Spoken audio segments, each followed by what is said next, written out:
What's up, everyone? Sandra the auto girl here. We are changing oil today. How cool is that?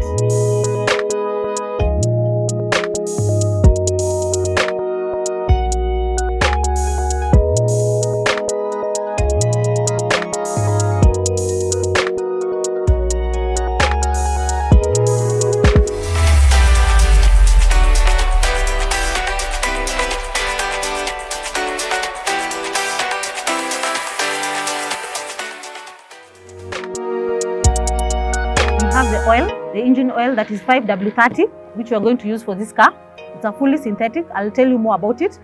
And then we have the spanners that we are going to use, the 10 and the 14.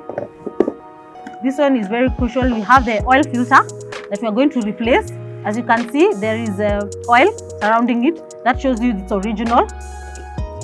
We have the funnel. You can use a better one, but this is what we have at the moment. Okay, we have the drain pan where the oil is, where we are going to drain the oil to. And then you have to have a cloth, so that you'll be wiping and the oil will be pouring down your arm, so you need a cloth. Then we have this rope.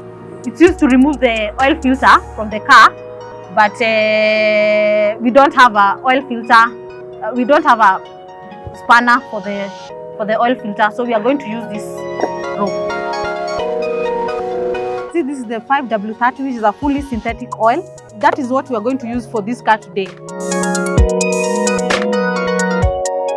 This is the oil sump where the oil resides. We are just going to use the spanner 14 to open.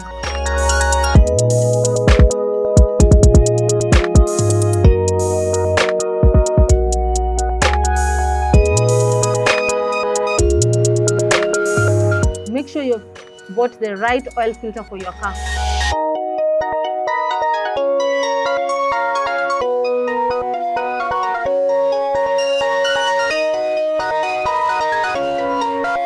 Now we have finished draining the oil. Now we are going to put the new oil, which is the Improvised oil. It's a synthetic oil. It comes from the natural gas or crude oil. It also contains high quality and long-lasting additives that keeps your engine clean. I hope you learned something today, guys. Please like, share, subscribe. Thank you, guys.